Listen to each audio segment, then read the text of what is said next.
Hey, everybody, welcome back for another week of the Retro Recall podcast. We got a special episode in store for us today. We're joined today by Dan from the OVGA podcast. You can also find him over on the original Art Collector group on Facebook. We're going to have a special discussion, kind of tell you a little bit about the art collecting community, which many might not realize there's original paintings out there for these old games that everybody cherishes and loves. So we're going to tell you a little bit about some of the process behind it, where to find art, what kind of art is out there, and some of them share a little bit of each of our collections. So, just kind of to kick it off today a little bit, we're going to talk maybe a little roundtable about favorite box arts. So, Bill, why don't we start off with you? I know you've already got a bunch probably you're thinking about on favorite art. Yeah, absolutely. Thanks, Steve. Uh, Man, lots of different favorites come to mind, but I have to gravitate towards 8 and 16-bit like I usually do for most anything. I really enjoy a lot of artwork by Tom Dubois. Some special, ones that I really think stand out are Castlevania Bloodlines and Turtles in Time. Castlevania 3 on NES, I think, has a lot of detail that is really remarkable. And just all that hand drawn, painted artwork of his that are just really striking. Konami had really something special back then when they hired him to do a lot of their artwork. So those are just some of my favorites. Rom, you want to chime in? Yeah. So I think go-to would probably be one would think it's something Mega Man related. We were actually just discussing that. However, I was just thinking, I was like, Kid Icarus.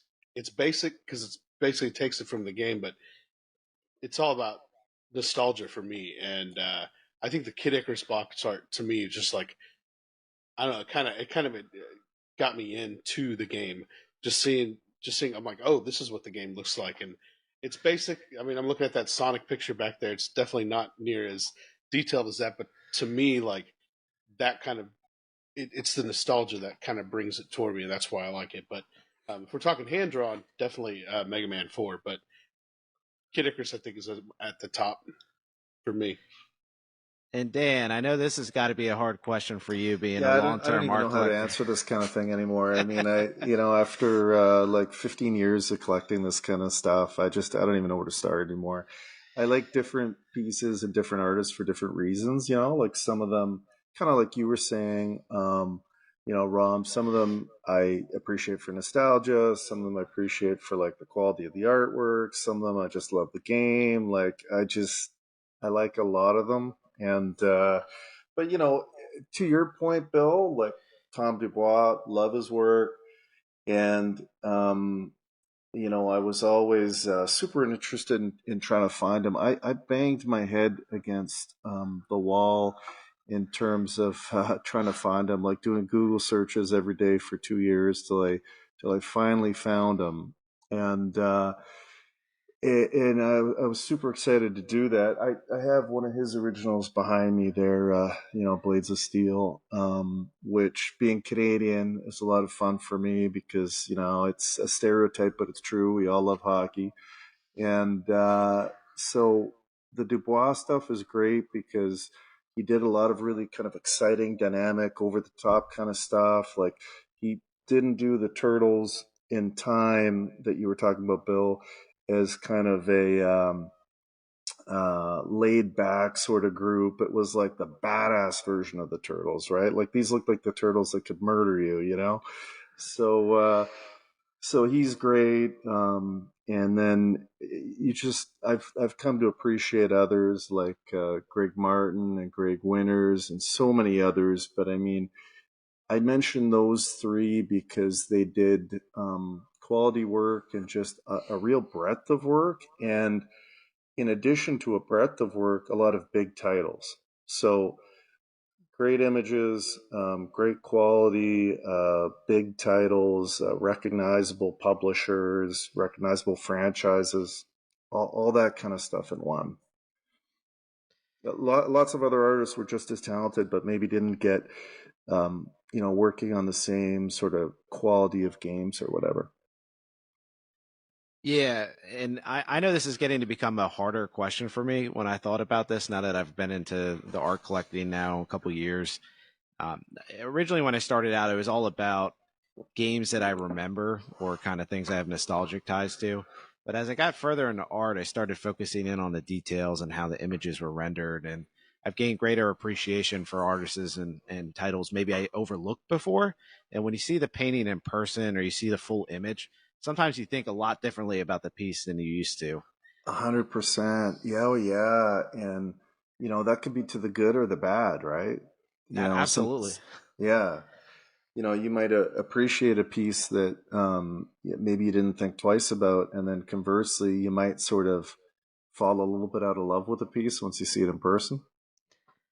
Yeah. And size is a thing too, right? Like we'll get into lots of other aspects of artwork, I'm sure, but like some pieces are kind of small, like they could be 15 inches, and some pieces could be 40 inches and giant. And when something is ugly and it's huge, it's like especially ugly, right? Because now like there's no hiding from it. It's just giant and on your wall, and it's even worse when it's kind of big and at that size. Whereas usually if it's a great piece, you want it nice and big. So Yeah, no, that's a great point. And I think nowadays, now that I know like a little more about Greg Martin, like I still love Greg Martin Sonic stuff. I don't own any Greg Martin Sonic other than some prelim stuff, but that's next fiddle for me getting a Duncan Guterich. I'm not sure how you pronounce his last name, but I really like that piece. I've definitely appreciated the Konami artworks over the years, the Castlevanias, Tom Dubois, I love or Dubois. How do you say it, Dan? You were just talking about this. well, yeah, I've always said Dubois, but I've heard him pronounce it Du Bois. Du So Bois. I guess we have to go with Du Bois. But Okay. I can't. I've been saying Dubois for so long that I don't know if I can change that habit now. That makes me think of Chicago Bears. The Bears. Yeah, Du Bois. No, his artwork is awesome, and every time I look, I'm always finding something new I like, and I go after stuff that I'm nostalgic for first. But I've also gained appreciation for really fine, detailed artwork. So when I see an art piece and it's just really well rendered, that just kind of draws me in, Mm-hmm. as long as the topics of semi interest. And for whatever reason, I really enjoy I've had this conversation with you before, Dan, but golf pieces related to video games, fishing pieces, which I got one like prelim from you on the fishing one, which I was totally excited to get. But guilty pleasure of mine. Nobody else is going after this fishing and golf things, probably other than you and I, and maybe one or two others. So I've got others I haven't shown you. I'll have to share it with you at some point. yeah, definitely do. I'd love to see. So um, I guess the next thing I'd want to talk about a little bit is what makes a good box art. That's something that comes up a lot, and everybody may have a different perspective on that. But we'll go right around like we started with. Bill, you want to chime in? Yeah, I mean, I think it's something that draws attention, right? I mean, if it's just bland and boring colors, it's not going to be striking. It's not going to pique interest. I mean, back in the day when we were strolling through rental aisles, I mean, that's what we rented games based on was the artwork, So if it's not bright and colorful, I'm thinking, 90s. I mean, there's an NES game called Totally Rad with a bright yellow artwork on the front with this crazy green creature, things like that have some depth effects that almost jumping out at you almost, things like that are definitely important to make it interesting. That's what I think, at least. What about you, Rom? To me, like, um, maybe I focus on like the times I've been burnt on art because you're like, oh man, this is gonna be so great. Like Kid Nicky, for some reason you're looking at that and Demon Sword, you're like, man, this game looks really cool.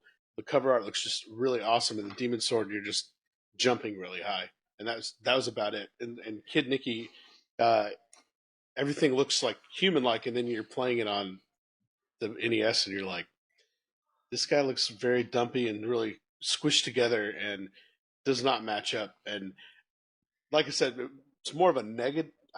It's more negative how I feel like I was like uh, sold a bill of goods, but uh, that's kind of me. And like last thing is, I've said it before in another episode, Superman 64. I mean, the cover art was really good. And then I played the game, and the term hot garbage I used a lot, but it still stands the test. But it's not to take back from the artist. The artist did a great job, you know. Uh, so, but it's just more so like it's just not indicative. But You felt duped. You felt duped. I did. When you're 8, 9, 10 years old, and that's your weekend, and now it's just completely ruined. The artwork for that just sold, actually. I don't know if you saw or noticed or whatever, but it was on Heritage a little while ago. Maybe how long ago was it, Steve? Would you say it was 3 months ago? I don't even remember. Yeah, it's somewhere around there, 2-3 months ago. It wasn't very long ago. Yeah. And, it's funny because that one's done like comic book style, so it's just like pen and ink line work with no background, and the rest was just kind of added later. And so yeah, it sold for $9,000 or something like that. I think it was just recently. Yeah, it was definitely under 10. It was somewhere in that range. Yeah. And I always remember that game because it gets such a bad rap. But yeah, the artwork, like you said, Rom, isn't too bad. Yeah. What about you, Dan? Yeah. You probably have a different perspective on this too. What makes a good box art? I mean, I guess I agree with everything you guys have said 100%. I mean, Bill mentioned that it's got to grab you.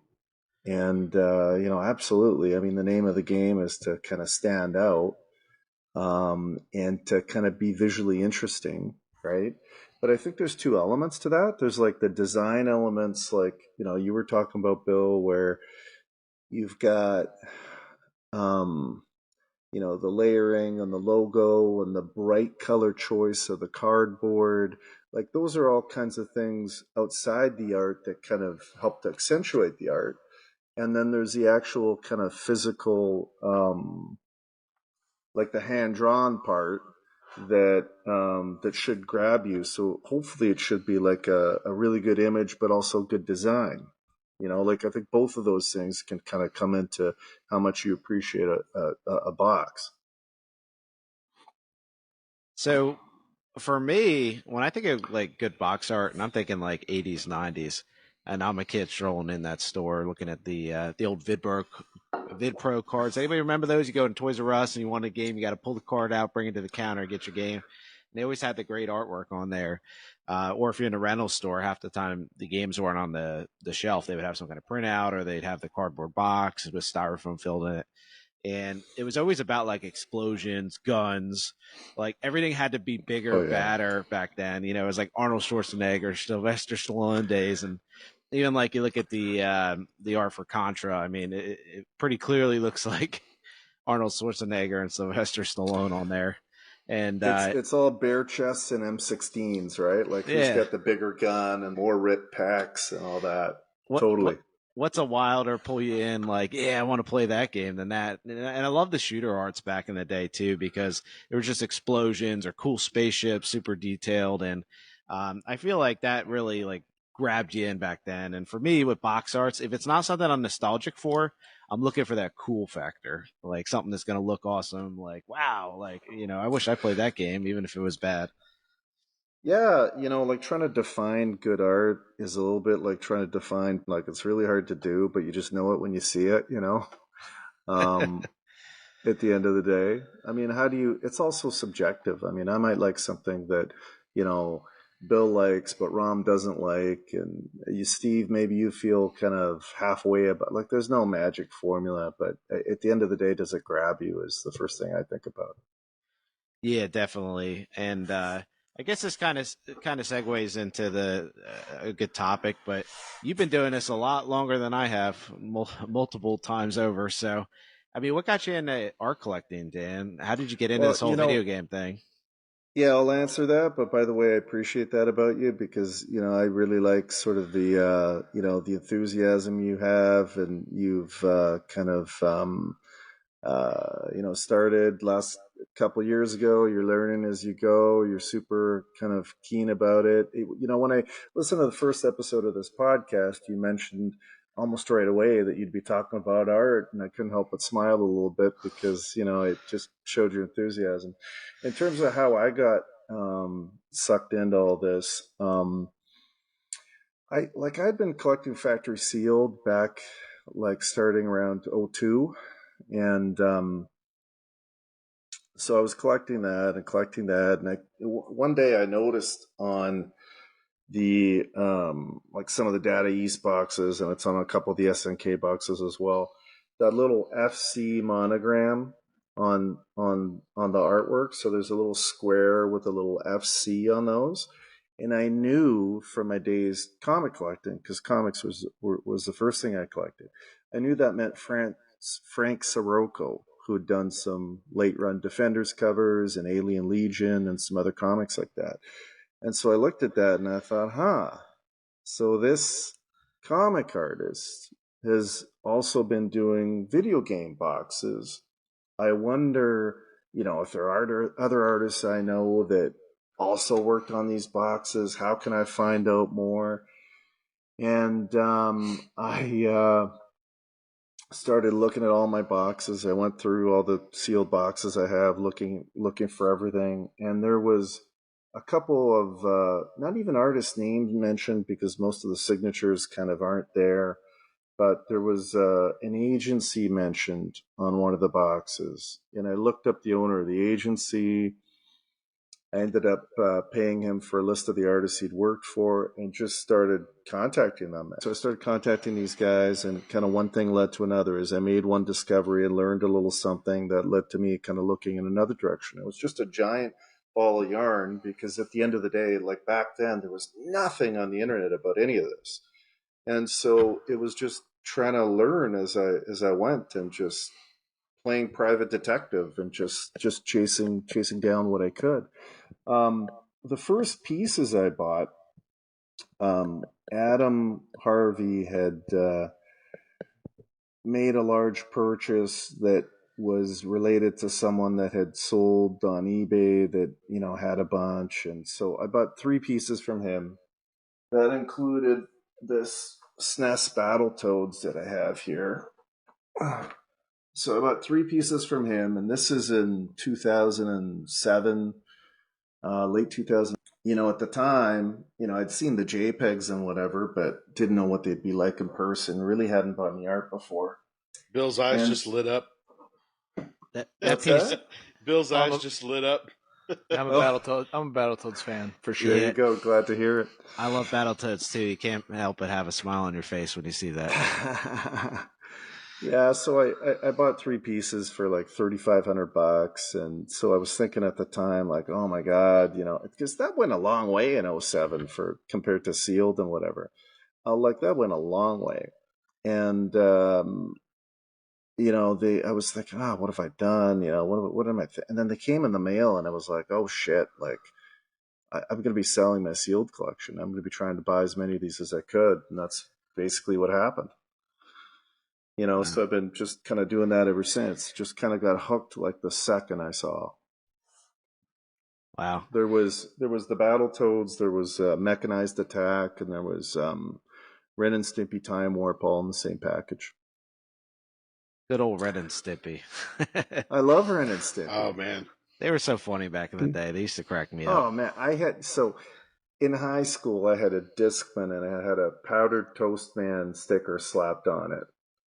I loved that show. Yeah, so I kind of got into the art like a couple years ago. So I realized that art was a thing like 4 or 5 years ago, maybe 5 years ago. And I wish I would have stumbled upon your Facebook group back then because I didn't realize it was something that could be procured. I just knew it was there. And it occurred because I saw Mike Winterbauer had a Kickstarter, and he had a book showing off his original art. So I had backed that, and that was one of the original Kickstarters he had done, a long time ago. And so I was like, wow, this is crazy. But I just didn't think about it. I didn't put 2 and 2 together that I could actually like reach out to people and buy this kind of stuff. And I should have in hindsight. But maybe like 2 or 3 years after that, I was looking around eBay, and I stumbled on color pages for the original Sonic the Hedgehog comic book. And I know, that's something maybe we'll talk about a little later with the styles of art and different things. But the colorist had hand watercolored all these, and he sold me a bunch of them, including some of the early covers. and they look great. Like when you look at them up close visually, all the like numbering and stuff you see sometimes on color guides, it was on like a sheet on top of tracing paper. So when you fold it up, it's just pure watercolor with printed ink lines. So that was like, all right, I got to start looking for some of this stuff. And somewhere along the way, eventually, I stumbled upon the video game art collecting group, and then it just kind of spiraled from there. I don't remember where my next art purchase was. I have bought a few things off of eBay randomly.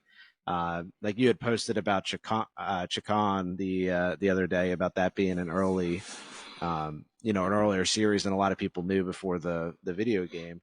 I have two random Chacon paintings from back in the day. So it's been an interesting ride. I have quite a few pieces now. I feel like my collection's grown a lot, especially over the last 2 years. How many Thanks do you to have now, Steve? I mean, you have a few dozen now, don't you? Yeah, I want to say I'm probably sitting somewhere around 25. Now, not every piece is video game related. I do have a couple others. Like I have a Mighty. I got it behind me. I'll pull it out in a second. But a Mighty Morphin Power Rangers, the board game. I saw Oh that, yeah, and yeah, right, right. I love Power Rangers as a kid, and I was like, I gotta have that. That was a But good looking painting too. I remember that was sold on the art group, even though it wasn't, a video game piece. So yeah, I can see why you bought it. It looks good. yeah, it's all airbrushed. I mean, it's a really nice looking piece. But I'll Yeah. I'll, I'll grab it real quick here. And if anybody's sort of hearing the term airbrush and doesn't know what that means, most of the time when we think about paintings, that's like with a brush and paint. This is like sprayed through a little tool that you kind of spray through with a finger button or with your mouth, and so it leads to really smooth color without brush strokes. That's awesome. Yeah, I mean, you can just see the quality of the Yeah. art. You see how smooth all the lines are. I mean, I've grown more and more of a fan of airbrush paintings. This was done by Lonnie Bush, who did quite a few, I think, for Milton Bradley back in the day. But growing up, being a Power Rangers fan, I mean, I think I was a Power Ranger for Halloween as a kid one time. I was team Tommy all the way. So Oh, man. yeah, I mean, just the opportunity to buy something like that, and there are a lot of like what I would call video game adjacent art categories too. For those of you out there, whether it's on things that were TV shows that were turned video games, and also had toys or board games or whatever. So you can if you have a favorite series or other things, sometimes you can find art for other categories related, kind of related. Yeah, like back in the day, we I never thought about it when I was growing up, and I presume you guys didn't either, but really everything, every product had some artist creating a painting to sell the product. Because at the end of the day, how else were you going to get an image on there? So everything from like chocolate boxes to VHS tapes to album covers to everything, and now that's gone digital, but Yeah, absolutely. That's kind of a shame. Although I do see a few places are like, yeah, let's go the nostalgic route and hire a painter to do this. I've noticed a few of those here and Mhm. there. So there may be a few oddities. Like there was that one that popped up. I think was done for one of the Atari games that came out on Switch or whatever. Right, right. And limited run games has done some stuff where they've taken like newly issued art or newly created art and kind of put it on the box. And so there are, as you say, new pieces, just not as many as there were.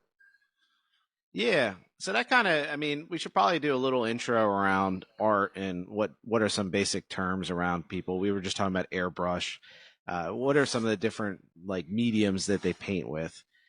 For me, I'm not nearly as much of an expert, but I'm starting to get familiar with a lot of these terms. But acrylic versus oil painting, that's the first one I seem to see a lot of. And acrylic, a lot of times what I've learned, and Dan, you can expand on this, is that back in the day, they may have only given these guys like a week or sometimes, a couple days to get these paintings done. So they had to put these together in fast order. Well, if you do traditional oil painting, it takes a long time for that to dry. So naturally, acrylics were the choice for a lot of these artists. I know there's probably some watercolor and other types of mediums. Gouache, is that how you pronounce that other? one of the others? Yeah, that's like a semi translucent paint, so you can kind of do a, like, you know how if you look at your Sonic 2 piece in the background Mhm. behind you, you've kind of got the superimposed Eggman on the sky, right? And you Yeah. have that effect of kind of being able to see the sky and the Eggman at the same time, because Eggman is kind of translucent. Hmm. That's the idea behind using that kind of paint, is it lets you could kind of layer colors on top of each other without losing the bottom layer entirely. Yeah. Okay. But So to your point, like, you're absolutely right. Like, oil paints like take months to dry, right? So if somebody was working in oil, like Boris Vallejo and Julie Bell, that did a bunch of game boxes, they would paint super thin, like incredibly thin, to be able to dry quick enough to be able to meet the deadline. okay. Yeah, I was wondering about that. I didn't realize they were painting so thin. That's how they got away with the oil painting. Sometimes I just thought, like, in my head, I was going, maybe they're painting these oil paintings and just because they're so good, they just give them more time because they're had pretty prolific careers, like Boris or Julie. That was probably part of it. That was probably part of it. Yeah, I mean, they like Boris, like you said, was already a really well-known established artist and was charging more than most artists, and probably was able to get better terms in terms of like deadlines and stuff than most of them. Because most of these guys, you're right, were um, doing overnighters all the time. They'd play with their family during the day, and then they'd go to their art hole upstairs in the attic or whatever and just paint till the wee hours of the morning, because there was some crushing deadline that, they had to meet. So, what are some of the other types of mediums? Like, I know some of these covers have gone like comic book style, like you mentioned, Superman 64. So they would basically, I guess, somebody would pencil it, and then it would get inked, and then once it was inked, they would come in and add color later on. So, in the comic book world, right, they value the inks more than the kind of finished piece because that would have been somebody random doing that. Is that correct, Dan? Yeah, I mean, there really sort of is no finished piece apart from the ink lines, because the rest is kind of done at the printer. Like, they would do a color guide, like you were talking about, Mhm. you purchased, but that's just a guide for the printer. It wasn't the final. It didn't look exactly the way the color was printed. So yeah, they're kind of done comic book style, or they might be painted. Somebody like Du Bois used traditional brushes. Most of the guys used airbrush. Hold up your Super Mario box there, Steve. So, fun little tidbit about all the black boxes. And for a long time I didn't understand this either. That's cut paper. That's construction paper that was, kind of cut into. The reason I asked for Duck Hunt earlier, I was hoping somebody had a Duck Hunt box, was because you can really tell on that one. Like, all the pixels are different sizes. If that was just a screen grab, it wouldn't look that way. You can actually see the shadows and the cut lines and the irregular cuts if you look really close at, say, a Duck Hunt box. That's a really good one to look at. So that is just somebody sitting there with, probably a pair of scissors, graph paper, whatever they used, gluing that down onto a background, and then those little speed lines kind of coming off from Mario. Those might be the only paint that is there. That is mostly construction paper. So they do that with the silver boxes too, like, because that was Yeah, kind of the yeah, same yeah, era. Okay, yeah. Black boxes. So your Kid Icarus yeah, would be like a craft project. okay. And see, it's funny. I kind of downplayed it, right? I was like, well, it's just a screenshot, right? I had no clue that there was actually some work involved into it. They didn't really have good screen grab technology like that to be able to put something on a box at that Good time. point, So they would have had to do something like this. man. Now I regret. Sorry. Archon was the same way. Like, that black and white Archon box was, Dave McMacken was the artist. It was just black and white cut paper, and he said that it wasn't holding up well, so he threw it out. Shame. That Yeah, is really that's fascinating. I had no idea about that on the black box. That's really interesting. Yeah, so they'd. I always thought that blew my mind when I found out too. Like when I sort of read. Actually, it was somebody else that had figured that out, and when I read about that, and then grabbed the black boxes and looked and saw the cut lines and the shadows, it blew my freaking mind. Hmm. So yeah, it's neat because we've all looked at those boxes how many times? Like how many times? And it's never sunk in what we were looking at. yeah. I didn't know that. I saw somebody posted about that somewhere, and I had seen, and I was like, my mind, it blew. Yeah, yeah. That's cool. Is there any other oddities that you've seen out there that are outside of the painting mediums like that? That's Yeah, definitely an yeah, oddity. yeah. So clay sculptures. So think about something like Flock Mm. for SNES. That is a photograph. So an artist kind of made a 3D clay or a series of 3D clay sculptures, kind of arranged them in a certain way, set up his camera, and then took a photo of the clay. So the artwork for that is like statues, like little maquettes or whatever you want to call them, the three-dimensional objects that were then photographed. NBA Jam, a collector owns, the ball, which wasn't, if I recall correctly, it's not sort of a real basketball. It's, I don't know what you'd call it. I guess a statue is not the right word, but a three-dimensional kind of artwork of a ball that was placed onto the box as well. So that kind of, so there's three-dimensional stuff, there's comic book style stuff, there's painted stuff, there's cut paper, there's photographs, obviously. What else? There was a one Um, one I found pretty interesting from I think it was Greg Winters that did it. The Gargoyles Quest for Game Boy. There was that ad out there, and I had seen that back in the day with the kid playing a Game Boy, and I think he just yeah, painted the gargoyle and all that on the ad over top of the picture.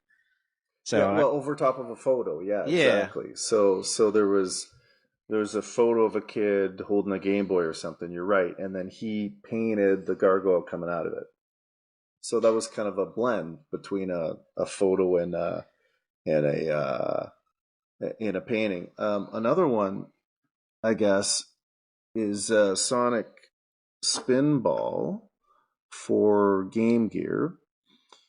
So if you look at the two Sonic Spinballs between Genesis and Game Gear, they're a little different, right? Like in the Genesis version, he's got kind of a more natural looking mustache, and the Game Gear, he's got the kind of shock of mustache that goes straight out. So there's some kind of changes made in the way they wanted Eggman to look between the two versions. And so the one is a photo kind of painted over top like you're talking about. So that's not that your example that you gave has happened in other places, mm. And things like RoboCop, I mean, that was pulled from the movie poster, but that was also a photograph that was kind of painted over and whatever. Like that happens sometimes. That is a technique.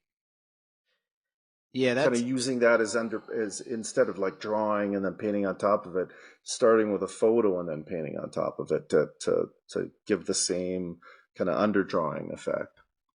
yeah, that's interesting because I recently have found that out with a few paintings. I can't remember off the top of my head the artist, but the one that had all the horror paintings that were book related that were in Lee the McLeod. yeah, Yeah. yeah. So he had done that on a few of those paintings, and I had never known that was a thing. Like take a picture and then paint over the picture. But they Yeah. look so real. So Yeah, no, they really do. Yeah, no, he's a wonderful artist. He was Greg Martin's best friend. We're hoping to have him on the podcast in a little while. He did all not the Ultima, a lot of the Ultima stuff nice. for the NES and SNES, I should say, not the PC. Yeah, he did some great work. I have a Lee McLeod piece around here somewhere. The Sega Sports Baseball Pocket Arcade one. I don't know if Oh, you've seen. that's right. Yes, via me indirectly. Yeah. Oh, okay. That was you that submitted that one. Yeah. Yeah. It's a nice piece in person. I mean, it looks really nice. I'm sure if it was hockey, you would have kept it though. I guess, yeah. I mean, I guess I'd have to see it, right? It would depend. Yeah. It's definitely if it was a Vancouver Canucks piece, that'd stay here. So I guess, and you'd probably be a better one to explain this, but you want to talk a little bit about like the stages that they go through in the art production process, because somebody comes in and says, "Hey, I want a piece." There's a process and sometimes multiple pieces of art that get generated before you get to a final product. You want to talk through that a Yeah. little bit, Dan? Yeah, so there was a bit of a process, and you can imagine, a client's paying good money to have this done. They want to be happy with what they're going to get. So, what are you going to do? You're going to show your client three, four, five different alternatives. So you just little drawings, just rough, but just to give the idea. Like maybe we'll have, Mega Man. Fighting this boss on the cover. Maybe we'll have an underwater scene like a Mega Man X, like just three, four, five different layouts of what the scene could be, and then they would choose one. They would approve one as a concept, and then they would, blow that up into the painting. So, for example, um, like here's a couple of the different drawings that went into the creation of Panic Restaurant. So he's a little angrier on this one. I don't know how well you guys could see that. He's a little angrier there. I'd imagine they're like, "Don't scare the children. You need to." Yeah, exactly. So they softened it into like a more of a comical kind of like. Yeah, more. Thank you. Yes, that's right. So they subdued the expression a little bit, and then approved that, and kind of went ahead with it. And there's an old Polaroid of it, kind of in process. So this is Feb 22 of. I guess we could look up what year that is. Probably 93. Monday midnight. So he's working on this late at night. The artist gave me that Polaroid, and so he did the figure first, and then he did all the background later. So there'd be pencil preliminaries like this, right? And one of them would be approved. There might be like a color study or like a color preliminary done to kind of map out the colors, kind of decide what the color scheme is going to be. That was sometimes done, sometimes not. And then from there, basically, they would go ahead and create the painting. I've already shown one of those, and Steve's got one of those in the background. And once that's done, you'd film it. So I don't know if you guys can you guys see that or not? Kind of. It's very reflective, but yeah, because it doesn't have a light behind it. It doesn't have a light behind it, and there's multiple layers of plastic. Anyway, it's a little Samson film. Oh, so they would take a photo of the painting, put it onto film like this, and now you've got a film that you can use to actually create the box. Because at the end of the day, you can't do anything with the painting. You've got to shrink it down and put it onto a format that is suitable for mass production. So from there, there'd be one for the main image, but there'd also be different films like that for all of like the little screenshots on the back and the logos and everything, and it would be kind of combined into one image, and the printer goes for it. That's pretty interesting. And one of the things I've realized along this process, so sometimes the sketches are really, really like a rough sketch. So they don't look very final. They're just like getting some ideas jotted down on paper. So there's a wide variety, and there's also a difference in value depending on, I mean, of course, the title matters, the artist matters, but like a rough sketch is going to sell for less than like a more final sketch. So I did pull one final sketch out because I know this one you probably like a little bit there, Dan. If only I knew who had the final painting somewhere. No, this is the this is the preliminary sketch. It looks pretty final as far as Sonic Triple Trouble goes. So, and this is Greg Martin. So the pencil lines are actually really nice. Not all artists made like a super detailed final. It may have been like a little bit of details, but I really enjoy this one. And being a big Sonic fan, I actually got this game as a kid for I think it was for Christmas. So I remember playing this in a lot of road trips, beating it like 800 times. So definitely one Did happy to have. did you buy that from Sanford, or did you buy that from me, or where did you get that? I got that from Adam.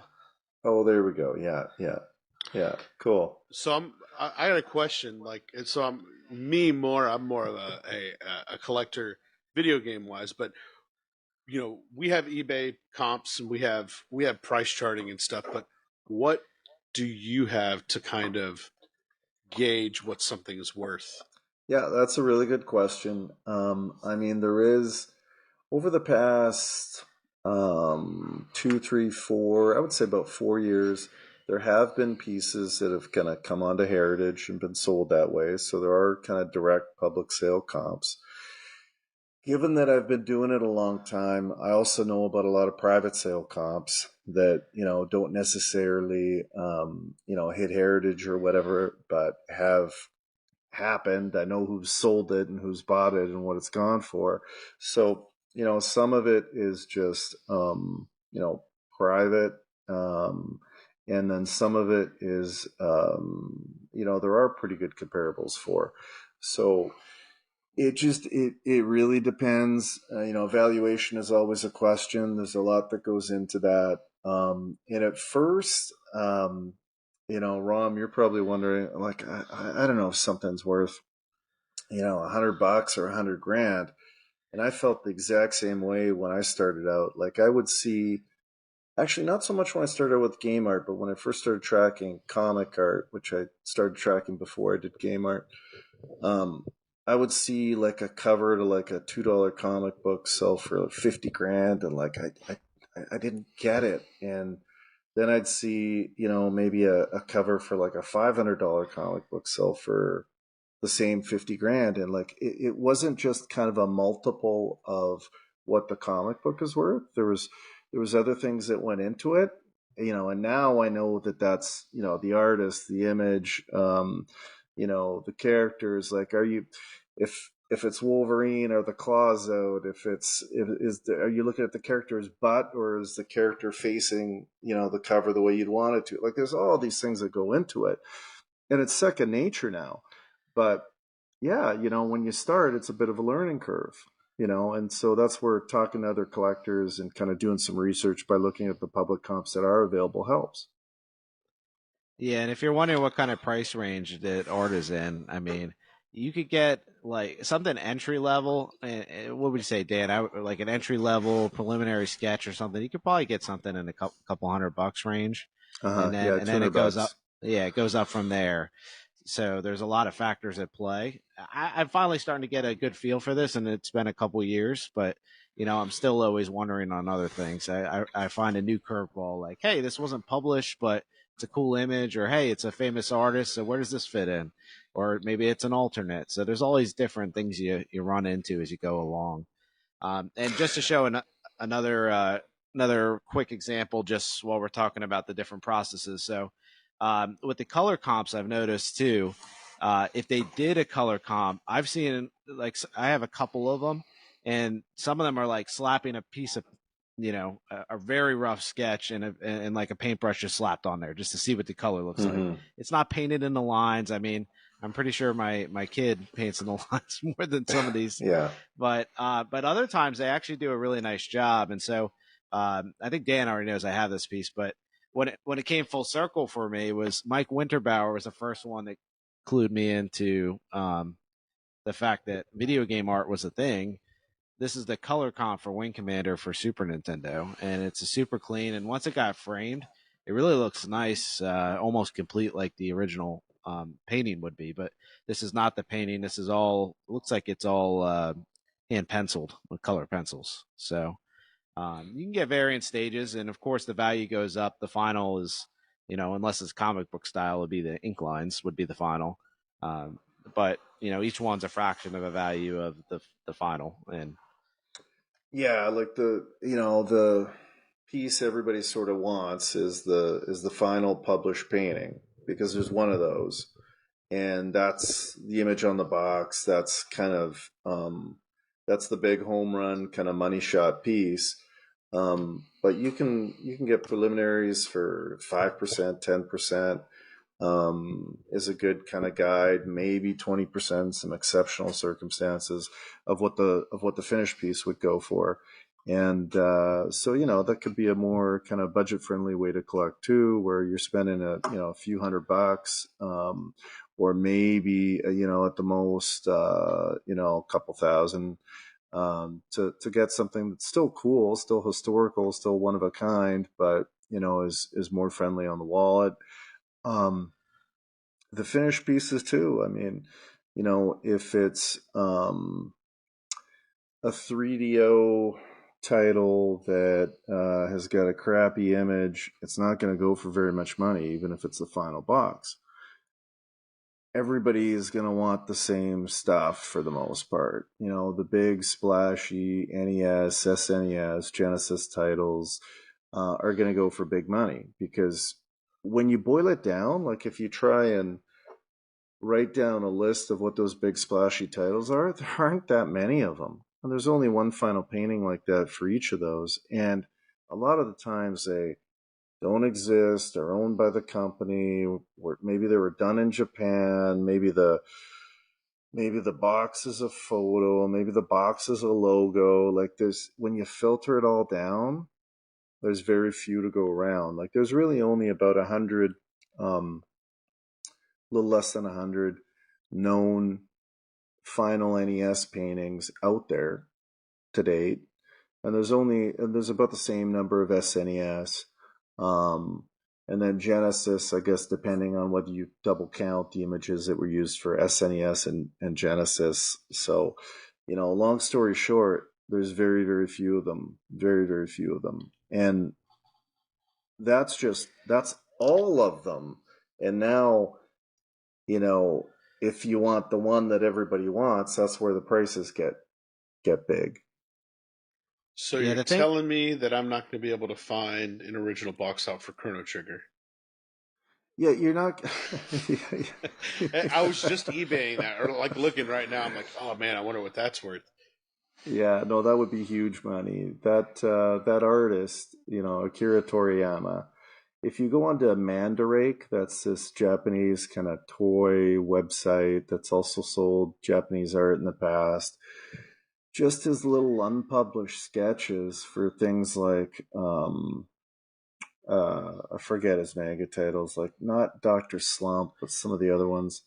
Um, like those have gone for 20, 30, 40, $50,000, like just little unpublished sketches. So he's apparently, a hermit and hard to get anything from whatsoever, and so on and so forth. But no, you're not going to get Chrono Trigger.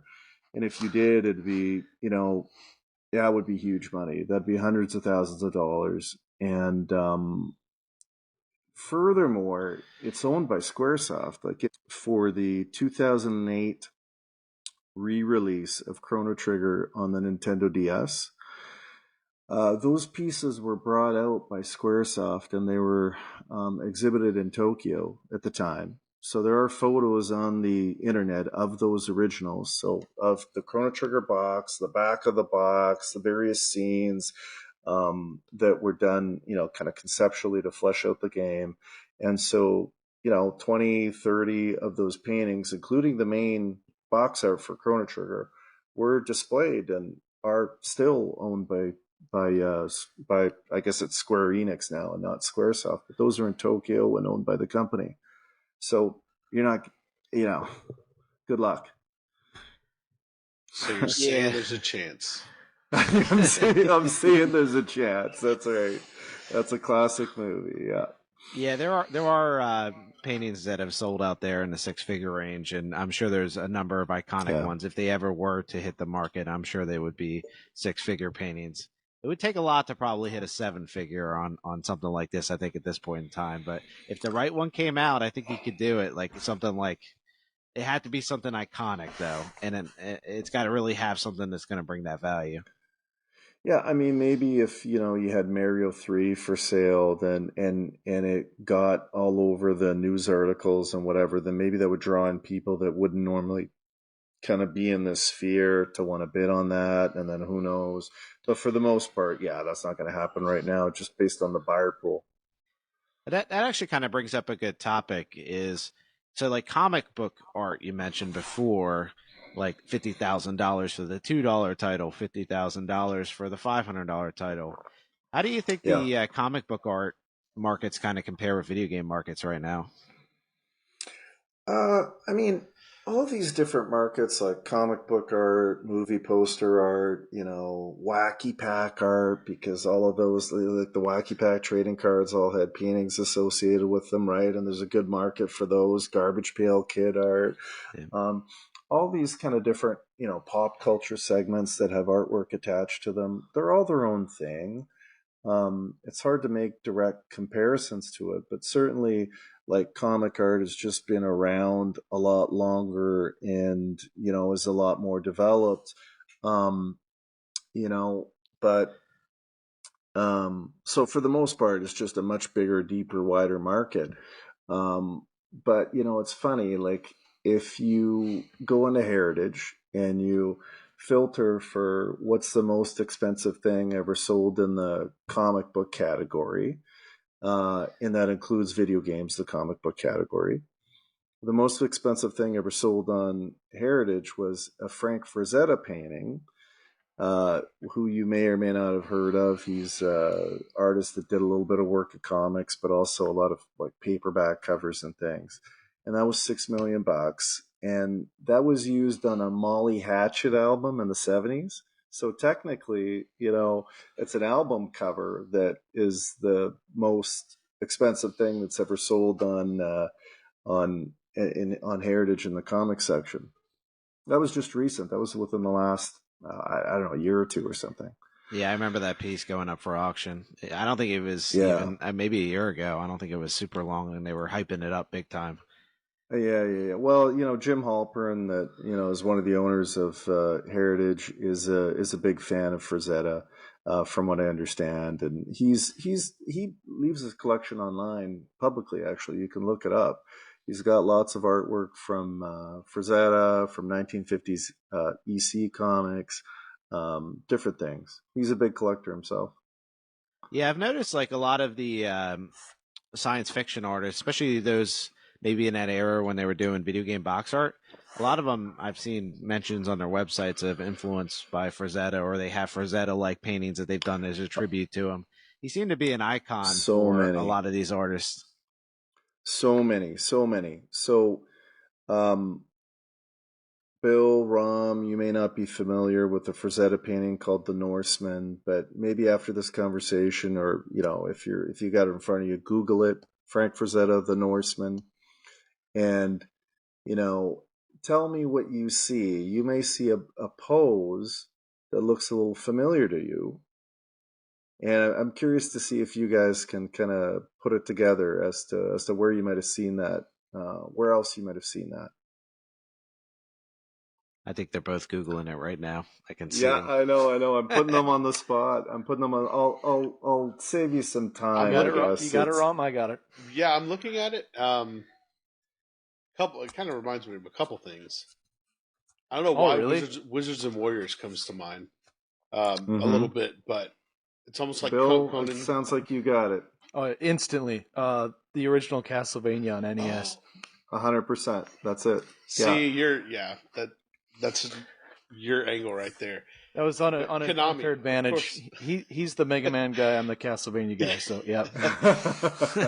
Yeah. Yeah. So That's that's a '70s painting, and way before Castlevania, and he's as Steve was saying, Frazetta's really influential. Tons of artists have looked to him and kind of copied his stuff and whatever. And yeah, the Japanese artists were looking at Frazetta, when they created that iconic Castlevania cover. Like that's one of the most beautiful NES boxes there is.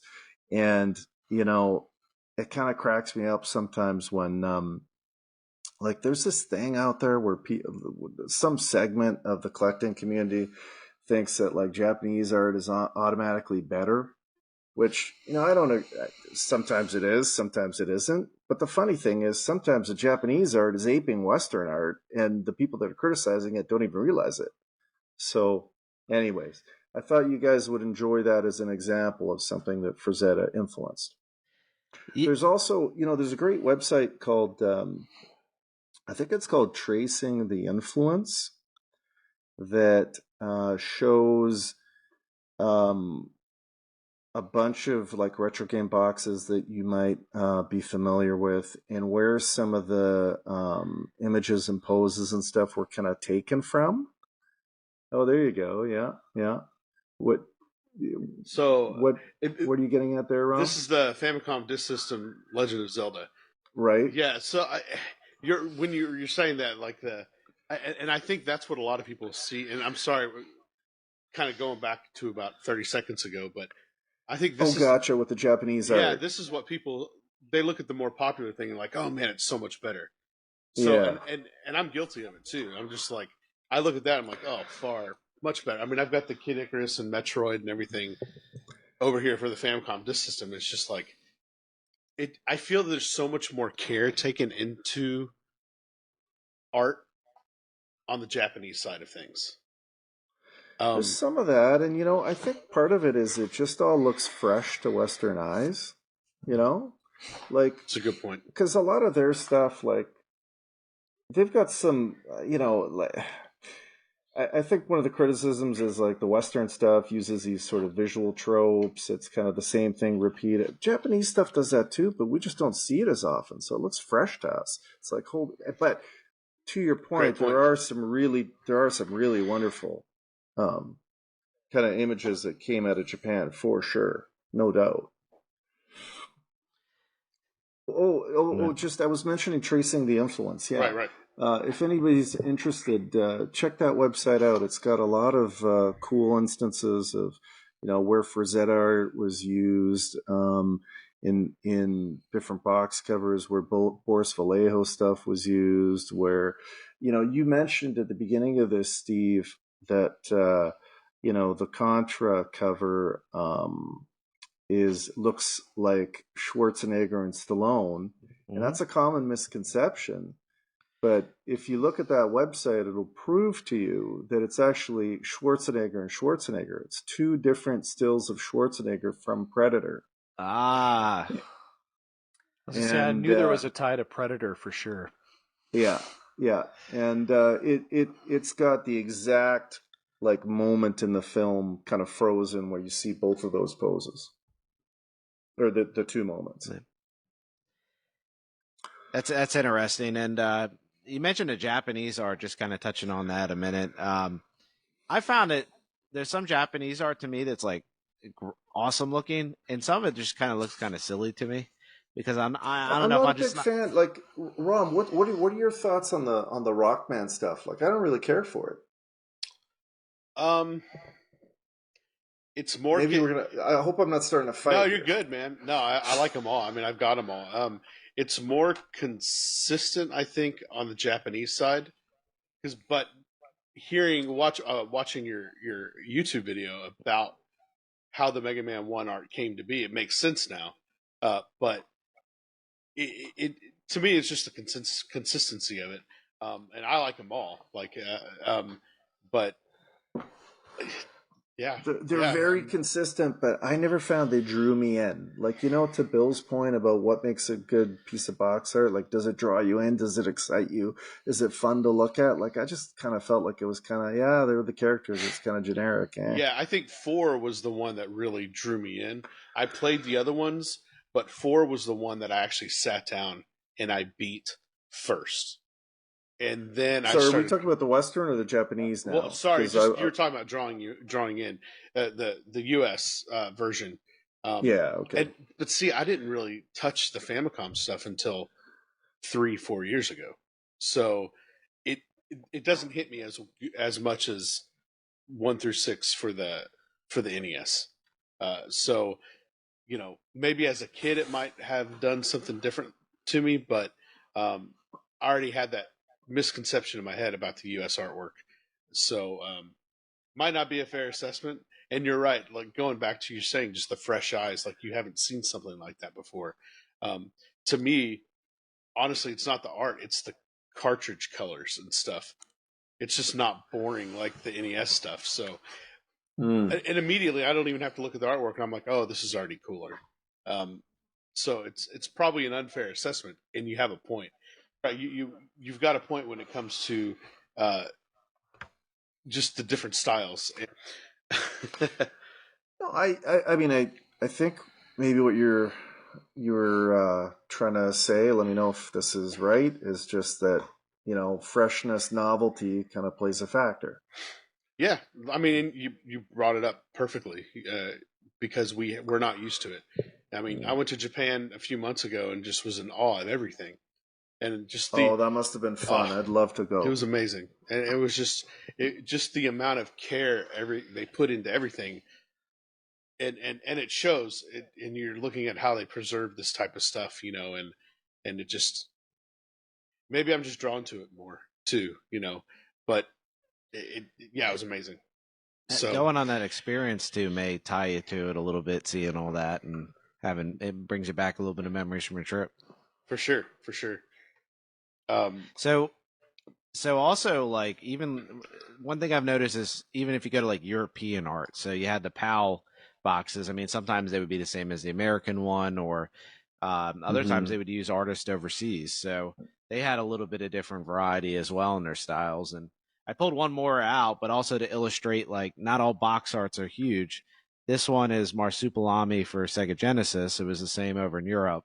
But this character was from Spirou and Fantasio, I think it was, in Spirou magazine, which is was hugely popular overseas, and Marsupilami was a character out of it. But in the States, nobody probably had any idea who Marsupilami is.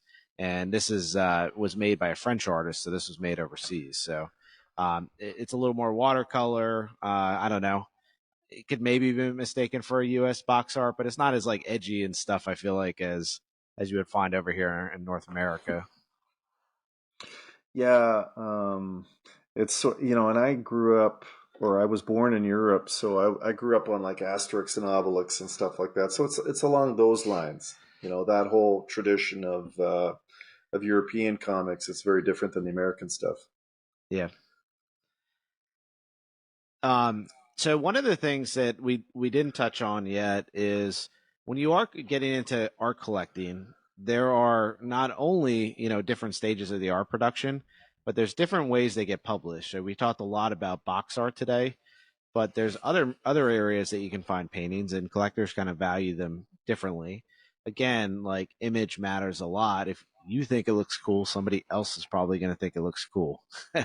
So, as well as who did the art and whatnot. But, you look at like Nintendo Powers, there were poster inserts, there were covers to those. There was all sorts of gaming magazines with advertisements with the art coming up. And a lot of times there was additional art outside of the box art that was produced for those. That you also have out there some alternate paintings which may look like a final painting, but they were maybe didn't make the cut for the cover art. I have one of those tucked away over here for Dune for Sega CD. So it's a very nice finished looking painting. You have two of those. You have two of those because I know I sold you one. Dune? No, besides Dune. Oh, that's right. Yeah, I do. I have another one. I have the Greg Martin slider alternate artwork for Game Gear, and that is a beautiful painting because it was also the first Greg Martin painting I owned. I think it's the only one I own actually, but it's got really nice colors on it, and it's a little more cartoony, which fit Greg's style. And then the other Greg Winters, which it always amazes me how many Gregs there are in the art world, like where they competition with each other. But he went with a much more edgy style, a little less cartoony, and I think I actually prefer the Greg Martin version, the one you sold me, Dan. That's a really cool piece. I prefer it 100%. It's just not the one that got published, but it looks much better, I find, as well. I just think that for whatever reason the client must have wanted it to look a little more, but it was like not a good decision, I didn't think. Yeah, I think it would have sold better actually with the other cover because I don't Yeah, remember that game back in the day, and it just kind of looked a little weird and gritty. yeah, It's still a cool piece, but it's just different. yeah, But yeah. Totally agree. Totally agree. Um, yeah. So, Steve, I want to ask you, like, what are, or Bill or Ram, if you have anything you want to jump in about, but I'm curious as to, here you are, you've been collecting a couple of years, you've started to kind of be familiar with some of the different artists. And by the way, on originalvideogameart.com, there's a bunch of artist biographies and kind of listings of what pieces they've worked on. So, if you're interested in any of the names that we've kind of talked about today over the course of this little chat, you can head over there. You can kind of look up and ask and find out, okay, they were talking about Tom Du Bois. What boxes did he do exactly? A lot of that information is available there. So, Steve, is there like one artist that, kind of stands out to you that, you've become interested in, or maybe you didn't like at first that you like now, or vice versa? Like, is there anything that's kind of surprised you along the way? um, I don't know if I would say any big surprises, but there's a couple artists that I really like or would like to own one of their pieces, although the prices are pretty expensive. So like owning I feel like Julie Bell or Boris Vallejo is that how you say last name? Yeah, I believe so. Um, I read these things and I in my head I pronounce them, so hopefully Yeah. I'm getting them kind of right. Yeah. So I love their work. I would love to own one of their pieces at some point in time. I've really come to enjoy their style. I know there's a little bit of like, it's always like, it feels like bodybuilding and stuff, which I believe they were into that back in the day, weren't they? Yeah, they sure were. Yeah. They both, Julie actually, lovely lady, nice, super nice woman. And there's pictures of her from, when she competed in weightlifting, competitions and whatever at the time. And she was ripped, and she's a, a beautiful lady. And, Boris too, was really into that lifestyle. And, we talked about this a little bit on our podcast episode about Boris and Julie, but I think during kind of the gaming years, maybe they went a little too far with kind of indulging the that look in their artwork. That's just my opinion, but they did great work before, great work after, and but yeah, to really long-windedly answer your question, yes, they were both very much into that, and it did come up in their artwork. Yeah. And actually, so one of the pieces that I saw early on is the Legacy of Kain Blood Omen piece for the original PlayStation. And when I saw that piece, that was Where one of would the you ones. see such a thing, Steve? Heritage Auctions is where I saw Oh, it. that's right. Because I own that. Yeah. Steve's in the process of buying it from me. Yeah. But when you brought that up, I thought you were going to say that you saw it from me, but yeah, you saw where I bought it. Yeah, so you don't realize, so like that whole series I played every game in the series, and my favorite was the Soul Reaver entries of that game, but those were all digital art. So I stumbled upon, when I knew there was art and then I realized you could buy it, I looked on Heritage and I said, let me type in Legacy of Kain, or I typed in Soul Reaver or something. And the art piece popped up and I'm like, wow, somebody owns that out there. I never knew I would figure out who actually owned it. That like blew my mind, first of all. But I absolutely love the style of the artist Gary Riddell on that. And I actually even emailed him at one point. Super nice guy to talk to. And I was asking him about it, and he told me that basically most of the game companies didn't return the art to him. So I think a lot of the art that's floating out there for the few game pieces he did do over the years probably maybe came from different avenues. I don't know how it popped up on Heritage, but that was my understanding from talking to him. And his style is cool, especially on all those paperback books and stuff he did, and illustration. He even did Playboy magazine. He did a bunch of paintings. Still got a lot of that kind of stuff. You have my interest. Yeah, he did a bunch of it. He still has a lot of the old illustration art too. It's just not, video game stuff. So, great guy to talk to if you if you want some of those paintings, Dan. Yeah, I mean, I'm kidding mostly, but yeah, super talented guy, totally. And he didn't do a ton of game art. I think there was maybe 7 or 10 kind of pieces that he did, but talented illustrator for sure. Like at the end of the day, what's that saying? Is it the Pareto principle where you know um, uh, 90% of 90% of the art is done by 10% of the artist kind of thing, like that principle applied to game art. That's true. Like at the end of the day, um there were a few names that did a lot of it and then a whole bunch of names that did a little bit.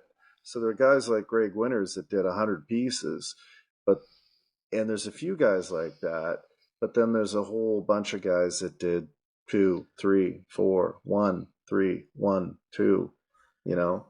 So there's a lot of artists out there that worked on game art, but the big names are a much smaller number. I find it's hard to find artists nowadays because there's already people out there that have been looking for a lot of years, like yourself. There's a number of people on the collecting communities that have really cool pieces that they've found over the years. And just finding those people that did one or two pieces and figuring out their name, or like sometimes they do a completely different art style. They may be retired. That was a long time ago, 20, 30 years ago. So They may be finding these passed things. away. They may Yeah. not have it in their possession. It might have been kept by the company. All that kind of stuff. I mean, Steve, share with me again how many, like you started out reaching to some artists you told me. How many guys did you contact and what did you get out of those contacts?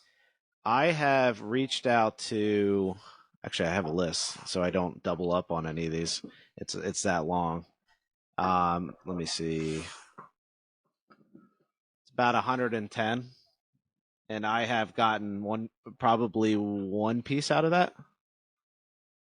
Yeah. Inconsequential piece. Well, to me it's a really cool piece, but it was development art for an online game, Warhammer. Yeah. I mean, look, I love having new collectors and I love the energy. But in terms of like the obvious stuff, like the box arts for the well-known games. I mean, we've been chipping away at that for a lot of years, like you said, and those have been, those bushes have been beaten pretty hard. So it's hard to find a lot sort of new. But what has happened, and I think what will continue to happen over time, is that the hobby is going to go in new directions because as new people come on and there isn't necessarily like enough contra paintings to go around and stuff like that. People like Stefan Reese started going into Nintendo Power Art and he managed to find a bunch of that. Someone managed to kind of veer into Japanese a little more. There's magazine art that's been like, you were saying the gaming magazines that had, paintings on the covers and inside and whatever. So paintings out or magazines outside of Nintendo Power.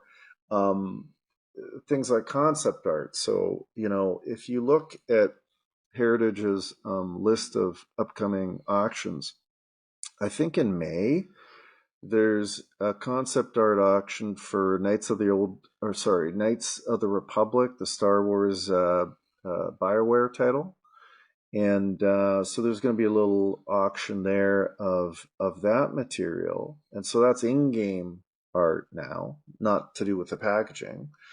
And so essentially, it's just it's going to have to spread into different niches and directions to keep kind of growing and evolving and for people to have opportunities to kind of find something cool on their own without necessary if they don't have X thousands and thousands of dollars to drop on something that they really like when they see it available publicly. Yeah, and just to clarify too, like I've found a couple pieces, but sometimes the prices are really high. or they're inconsequential, or they may not be very consequential for what they want for the piece. So there are pieces out there in those inquiries I put out there, but you know, I don't know. It's kind of a Well, but balancing game. tell me something you've passed on. Like, why don't you share something you've passed on? I was looking at I can't remember the artist's name, but it was some it was like an obscure PC game cover art, and they wanted like $9,000 for it. I can't remember the name of the title because it was a really weird name. It was a cool piece, so it had a cool factor to it. But Yeah, I don't think I wanted to spend $9,000 on an unknown game. that's totally understandable. Yeah, you know, because at the end of the day, like, you know, artists are people. For the most part, they're not collectors or whatever. And the value to the pieces is starting to be a little better known now as to, you know, what's valuable and what's not. But for the most part, you know, either it was just taking up space and they're happy to get rid of it, or for, you know, sometimes not that much money, or um, they really valued it, saw it as part of their legacy, and wanted a lot of money. And oftentimes there wasn't a lot of in between, right? So sometimes, you know, you might get something that as a collector you thought was a really good value, or something that just didn't make sense to buy, like you came across. Yeah, I'd love to own Stephen Perringer. Still has that. I think it was one of the R-type paintings. Yeah. That's pretty pricey. Although I think the price may be fair because that's a pretty iconic artwork. But I can't see myself spending that much money. Right. Right. But Right. there's some interesting pieces out there still. But I mean, I go to Bill, if you, sorry, Steve, yeah. I'm just curious, you know, Bill, if you could have, you know, kind of any piece, you know, but you, well, I guess I mean, if it's free, that's too easy. Like, if you were going to consider picking something up, Bill or Rom, like, what is something that, you know, you might kind of lean towards? Like, and you, I know this world's new to you and whatever. I'm just curious. I'm just trying to, you know, kind of engage you guys in the conversation a little bit too, so it's not just me and Steve kind of nerding out. But I'm curious as to your thoughts on some of that. Yeah. No, and I love listening to you guys talk. This is all really fascinating to me, and I'm learning stuff. And I think it's interesting, real quick too, before I go into answering your question, that PS1 N64 era. I feel like that was kind of a cutoff point where a lot of stuff 100%. That's went very digital. perceptive. And Yes. so, Steve's saying that you were able to find like Legacy of Kain games or whatever, and then that Superman 64 is, kind of got good art, and so I found that very interesting. And you know, just the 90s and all the colors, something that I would try to seek out though. I think it would have to be, something with a lot of that you can definitely tell is a painting, if that makes sense. Like it's unmistakably a painting. That's what you like about Du Bois, I think, Right, because like with something him like you can see the yeah, brush strokes. It's obvious that it's yeah, handmade. It's not airbrush. yeah, and even something like Top Gun: The Second Mission. If you sit and look at that cover for a while, there is so much detail and depth and colors, and you can just tell like the airplane's going down and it's in a spiral and there's missiles going off with heat behind it and details. It's just crazy to me, and it's just it's unmistakably a painting. And like, or something like Bloodlines, how all the different colors, the pinks, the oranges, the greens, all these different colors that kind of just blend. And so something like that is what I would be drawn to for sure. Good answer. Yeah, love Du Bois. Starting to get used to saying his name that way, but it still feels a little strange. It's feeling a little weird to me, but So Yeah. I'll chime in because I've never thought of it, and so y'all are talking. I'm like, oh man, what would I love to have? Honestly, something from the SNES era, like SquareSoft or Enix, like Hmm. Illusion of Gaia. like original art cell or Secret of Mana, or even Yeah, Secret that of would be Evermore. cheap. Yeah, see, that's my problem. There's like all this stuff. I'm like, there's no way in heck I'll ever be able to get stuff like that. But yeah, stuff like even Mario RPG, something I along do those. have Evermore. I do have Oh Evermore. man, such an Or underrated maybe game. Like not kind of went under the radar for a lot of people. Well, start saving and be really nice to Dan. All right, got it. yeah.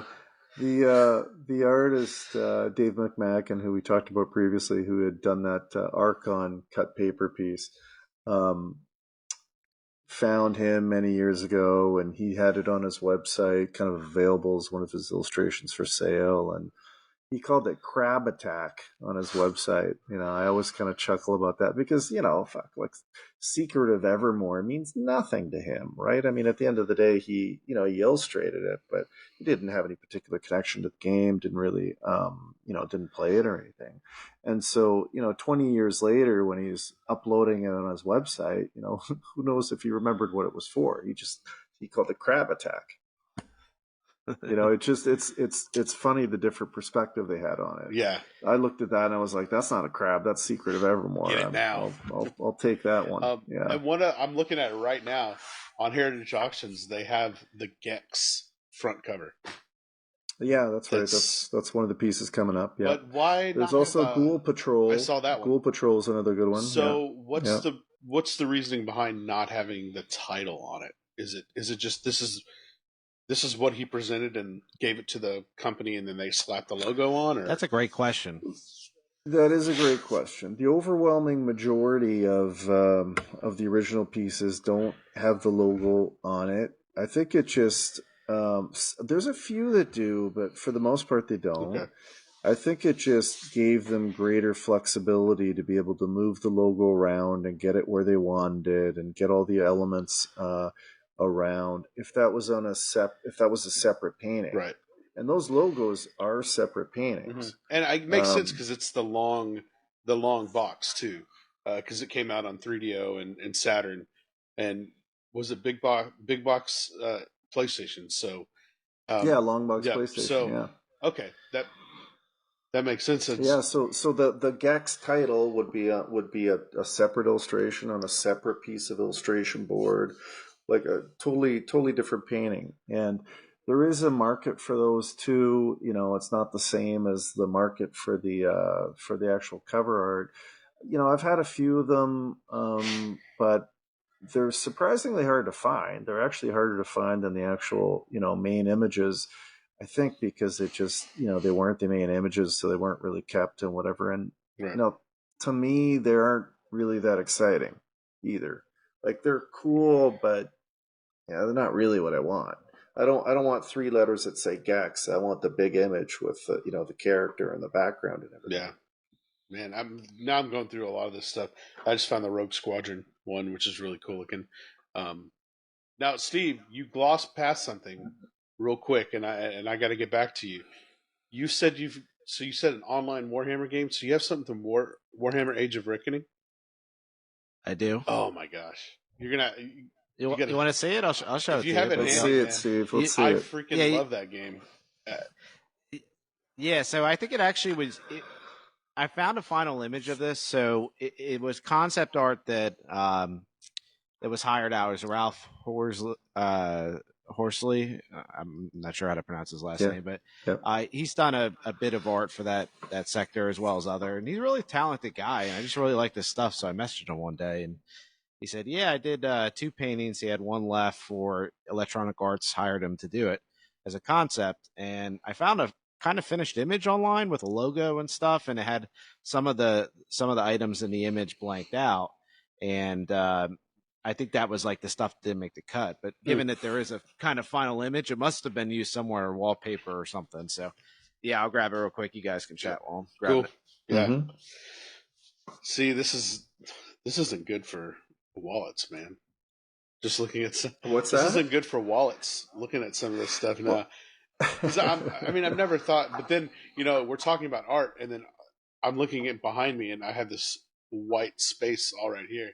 I had that Mega Man deal, but that's it. So I need more Any more stuff You on the need wall? something there. There you go. Yeah. What Mega Man have you got behind you? I can't really see. It's just someone got it for Oh, me. I see. It's Yeah, like a yeah. Secret Santa thing. Yeah, that's cool. Yeah, and he framed it and everything for me. It's awesome. All right, I'm going to take this out of the plastic because it's super shiny, this bag it was put into. And the other thing I thought was really cool is he actually had the original invoice that he worked on with this. He also threw in like a bunch of little prints and signed them and stuff, which was kind of a nice touch Oh, that's for, cool. It's always nice when you get some free swag. Yeah, he wrote a little letter and stuff. Yeah, because a lot of these people, they're like, this random guy appreciates what I'm doing, and they're kind of unsung heroes of. Yeah.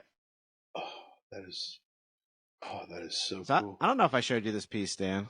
You I just did. got it recently. I did. Okay, Yeah, you did. You did. Yeah, cool. Oh, man. Yeah, it's so very cool. I really like it because I don't know if you can tell in the camera, but all these pieces are very actually intricately painted for being just a random staff. So they're all staffs, no hammer. Yeah, he was hired to do this, and there was one character that actually was pretty cool, but he sold that a long time ago. He said, I was probably like the one random person that asked about something like this, or maybe it didn't. Maybe somebody else was looking for something else. Did he say what character it was? I have a picture of it. I can show you. Cool. Yeah, I played that, and then everything. All the servers went down. It was sad. Yeah. So on a side note, Rom and Bill, I just dropped the other image in the chat. Okay, cool. Oh, that is very. I don't know what the character is. Me neither. Yeah, I haven't seen that. So these were like concepts. So they would have taken those images and then used them to create the 3D, image in the game itself. It almost looks like a squig herder, which I don't know if y'all know Warhammer at all, but it was I can't even describe it. That's really cool. Yeah, I don't know Warhammer at all. I remember buying the PS1 Horned Rat title and just feeling like the SSI. What's that? What's that? Isn't it Warhammer Legacy of the Horned Rat or something? Or is that for PS1? Or is that SSI? No, it's SSI. It's SSI. Maybe I'm thinking of the wrong thing. Anyway, that was one of those titles where you feel ripped off because to what you were saying earlier, Rom, it's one of those where you get duped by the cool art and you play the game and you're like, what is this steaming piece of shit? See, I'm not the only one that calls it a steaming pile here, guys. Yeah. They made a comment on right. the first one. Maybe it wasn't y'all, but somebody. They're like, "You said steaming pile of crap like 4 times." Okay, hold on. I'm gonna piss off Steve now. Are you ready? Yeah. I'm gonna get Steve. Everybody ready for Angry Steve? I am. Okay, hold on. Are you ready to be angry, Steve? I don't know. I'm a little. I think he's going to make here. I think he's going to make it jealous. I'm feeling a little anxious here, Dan. Are you? Should I be nervous? Oh, I don't think so. I think you've seen this before. Oh. He had to do it to me. He had to do it to me. On camera, too. What a prick. Eh? Oh, man. I'll get you, Dan. No, that's awesome. I love that piece. Out of all the video game art, so definitely Legacy Kane series up there. That game, because I got it as a kid, is one of the most iconic ones to me as a kid. So that's like just cool to see it's out there. I also never thought I would know who owned it. I saw it sold in Heritage as like a VHS cover or something back a long time ago. Yeah, somebody bought it as a VHS cover for $600 or something, and then I noticed that, and I tried to buy it from them on the sly, but every time I made an offer, the price went up. I eventually got it for $25,000, and it's been with me since. Yeah, I was just looking at the Legacy of Kain Blood Omen on Heritage, and they called it a Sega Genesis title. So I don't think they were too keen on what was where back then. That was really all those couple of auctions were really early before they had even a video game department or anything. Yeah, so Heritage had very little knowledge about that at the time. Yeah. So here's a question I definitely got for you, Dan, and I remember maybe a few things you told me in the past, but what is one or two of the most memorable pickups that you ever had on the art world? What really stood out for you? I mean, the purchases, I guess, from Greg Martin and then especially Greg Winters, because Greg kept everything he ever did. And he was like the most prolific artist I've come across, really. So he had everything he ever did. He had worked on some really amazing titles like ROM, all the Mega Mans from 3 up, so 3, 4, 5, 6, 7, X, X2, X3, Little Samson, just tons of big wild guns, tons of big titles, well known, high budget Nintendo, Super Nintendo kind of titles. And he had all of them, and I figured out who he was and whatever, and tried to kind of contact him from years. He didn't want to have anything to. He didn't want to discuss it at first because he was building a new house. Eventually, like 4 years later, myself and another collector, agreed to purchase what he had. It was a ton of money at the time for us, especially relative to what games were selling for at the time, and the money that we could raise and whatever. And but at the end of the day, like, we got 150 paintings out of it. Not all of them were box art. Not all of them were huge titles or whatever, but there were 150 paintings, and we had a draft. That was like that was the most sort of fun day I think I've ever had in collecting, of having this Excel list of 150 pieces and thinking to myself, oh, okay, am I going to try to get Little Samson or, Mega Man X? Like, and I prepared for, days before as to try to get the order of how it would draft things. And eventually, so that was, the number one most memorable purchase. Eventually, they were paid for, they were shipped, to me. And the first painting in the first package was this one here. You can see that. But that was the first piece in the first package, and so it was just really memorable because there was such.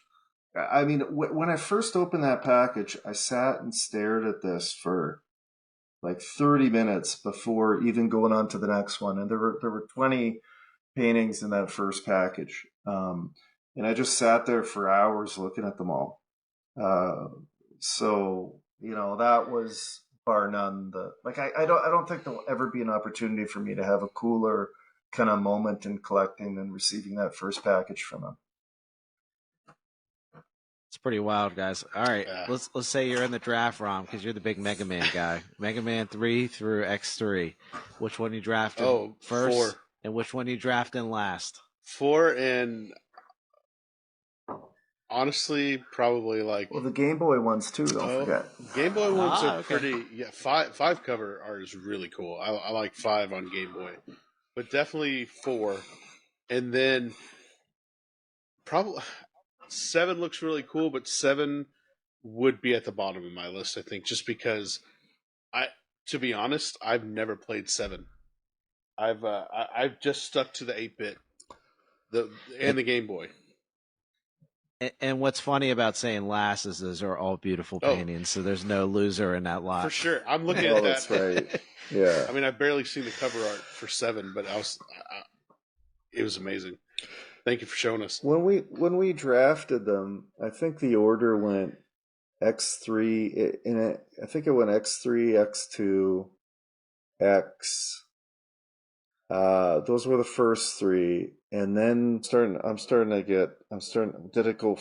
I think it went 5, and then it might have gone like 5 on the Game Boy, and then 7, and then a couple of the other kind of 8-bit ones, and then Little Samson, and then back to Mega Man, and then Wizard of Oz of all things. That was not my pick. And then Wild Guns, and then everything else. Ooh, Wild Guns, that art's really good. Where did Mega Man Soccer go, or was that on there? Yeah, it was in the it was in there. It was towards the end of the 8 and 16-bit, but before most of the Game Boy stuff, with the exception of Game Boy 5. And Game Boy 1's a different artist, so it's really just 2, 3, 4, 5. Gotcha. What about the Wily Wars on Game Boy? Oh, the Wily Wars, like the no, that's not Winners. That's like a Cell. There was a Wily Wars unreleased, so you called it alternate, and I've never really liked that term. I think it's I don't know. I find it more accurate to just say unpublished version. But anyways, there's an unpublished Sega Genesis Wily Wars. That one at the very bottom of the Mega Man stuff because it was unpublished. Gotcha. Yeah, actually that Mega Drive was right. So it would have been a completely would have been a European artist maybe. Yeah, I said that wrong too. It's Mega Man Dr. Wily's Revenge, not Wars. That one always Dr. Wily's. That one had a little different style than some of the other Mega Man. It's just his posing on it. That's a different artist. Okay. Yeah, that's why. So that wasn't part of this draft or anything. But yeah, the draft was just so much fun. So much fun. And I had at the time kind of documented the draft order and everything. And then sadly, I had it on this laptop that crapped out, and I wasn't able to recover the document in any way. And so unfortunately, I've lost the draft order. But, I remember the stuff at the very top anyways. Yeah, that's crazy to me. What about Greg Martin? Did you get those all in a group, or did you? Those were early on, probably 2008, and those they were in a series of buys, probably 3 individual kind of chunks, but those were tremendous too. Yeah, they're all I love his artwork, and they're so bright and colorful, and he just he'd worked at Hanna-Barbera, so he was just incredible in terms of giving the characters expression and a lifelike pose and action and everything. And so yeah, I loved all his stuff, and we did have drafts on those as well, but I don't remember it with quite the same detail or whatever. I'm getting old, I guess. Yeah, one of the ones I think maybe Bill, the Flintstones, I think Surprise at Dinosaur Peak, that was Greg Martin, wasn't it? I can't remember if that was on one of your list of games to get, Bill, or you were after a bunch of the NES games at one point. Yeah. I guess I don't. Yeah, I don't have. That's the one that's like $1,000, isn't it? Yeah, it's expensive. Yeah, the cartridge. Yeah, I don't remember if that was on your list or not. We were talking about expensive ones you wanted. I know. Yeah. So DuckTales 2, that was Martin too, I think, right? Yep. Oh, interesting. Yep. Okay, I got some research to do with all these Gregs. Well, go if you're interested. If anybody's interested that's listening, go to originalvideogameart.com and look up Greg Martin, and you can see some of the stuff he did. That'll tell you without you having to try to research and blow your brains out. Oh, that sounds like a great resource. Yeah. I will definitely be checking it out. And by the way, Dan, my strategy for finding art these days is when I find an artist and I go, oh, they look like somebody that maybe did video game art, I go to originalvideogameart.com and I say, are they on the list? If they are, then I skip over it and I go to the next one. Yeah, the name's been published. I'm late to the party. Yeah. On to the next one. Yeah. There's so many artists out there. That's right, because at the end of the day, when I started, there was nothing on the internet, which was really hard. But the flip side of that, the silver lining to that, was that, if you found somebody, nobody else had found them first. Yeah. I'm waiting for that one day, but it'll come. I know. I send enough inquiries out. Eventually, I'll find something. I'll unturned some kind There of you go. stone. But It's exciting when you do get something. It really is. yeah, what would you recommend? So somebody that's just starting out, like for me, I try to do research and I look up info and then I shoot a message to an artist and sometimes I hear nothing back. Sometimes I hear something or they go, "Nah, I didn't do any video games or I sold them years ago." Where would you Yeah. recommend like somebody wanting to go try to source or find their own artwork go these days? I mean, I think the place to start just for anybody collecting is probably like the Facebook group, because that's kind of the hub where you kind of get to know other collectors, kind of start to learn about the hobby. And the Facebook group is I should know this. Uh, Original video game art collectors, I believe. So, That's correct. facebook.com groups, original video game art collectors / or whatever. And, or you could just search original video game art, under groups, and I'm sure it'll come up. And, yeah, so I started that group about 5 years ago. And, Steve's enthusiastic participant, and we've got lots of other people that either help or admin or participate. And so you can go there, learn a bit about it, talk to people, in kind of maybe figure out what not to bother looking for because somebody else has already got it, like you said, Steve, Yep. and just kind of learn a little bit.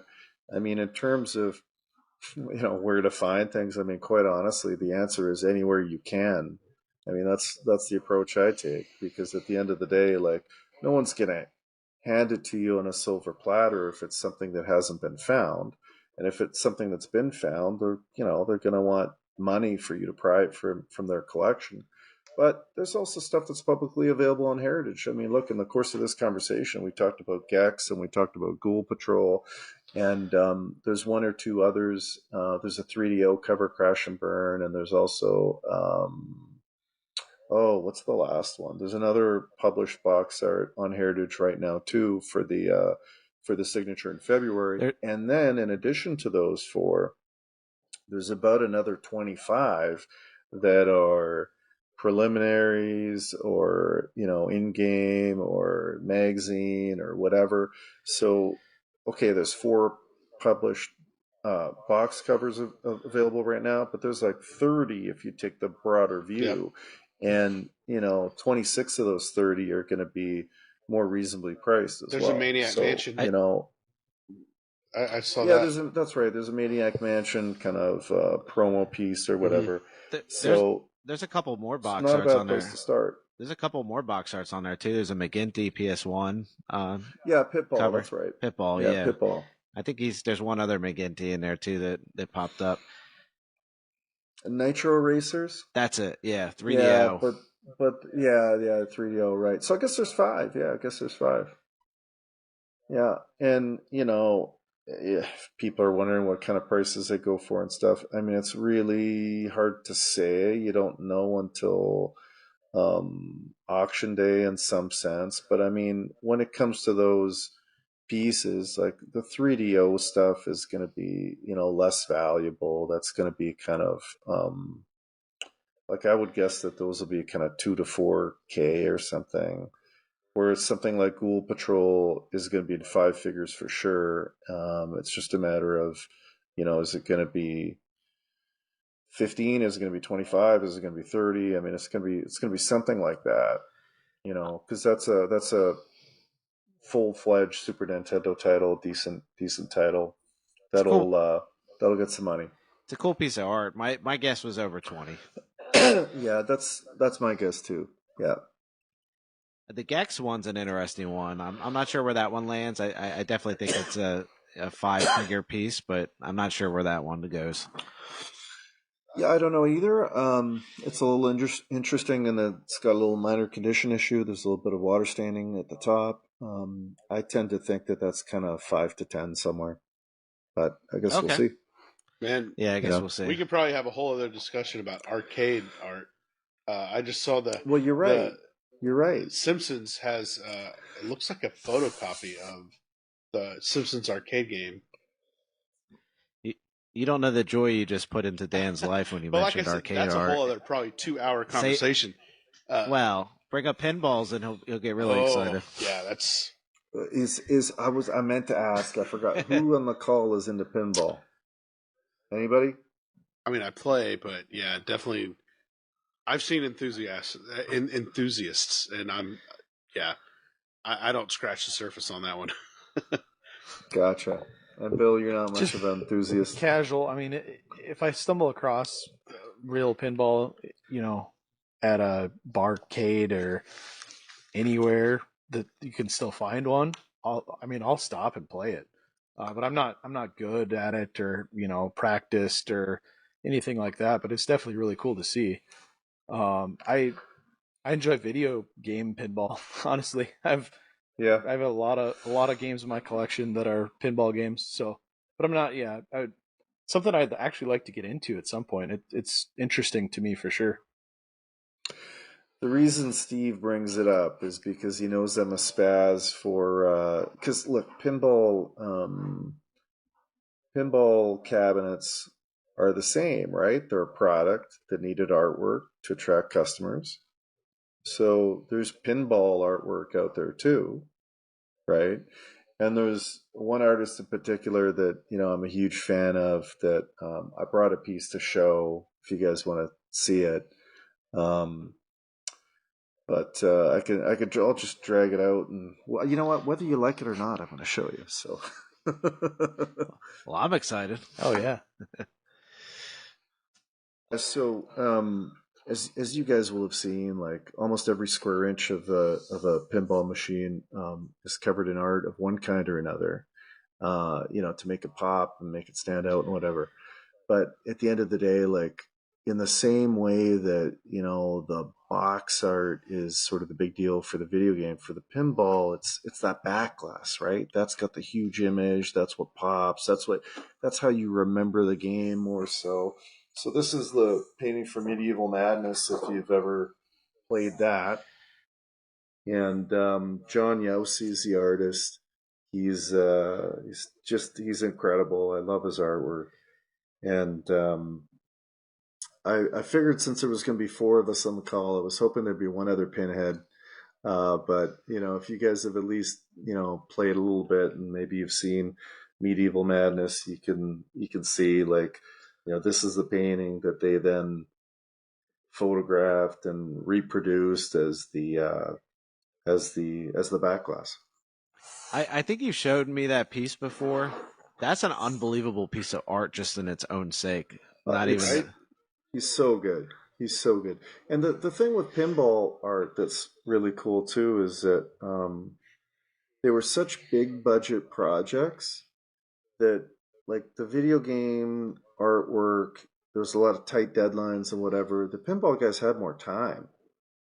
They were given more time, more uh, kind of budget. Like a lot of the times they were hired internal to the company, so it was a big project, and they were supposed to go all out and make it look as big as flashy as possible. So it's kind of cool from that sense too. Like some of the images of the actual paintings are just really all out. So Yeah, everything I've seen of yours that's pinball, which isn't too many. I've seen like maybe two. It always blows my mind how high quality it is. And what's the art market like on those compared to video game art?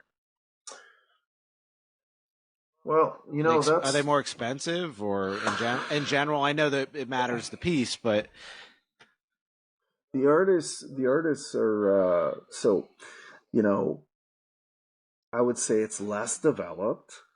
I went and bought as many of my favorites as I could find, but they weren't cheap. The pinball artists are like kind of well known in the pinball community. They're sort of, pinball famous in a way, right? Like they've got kind of fanboys to some extent.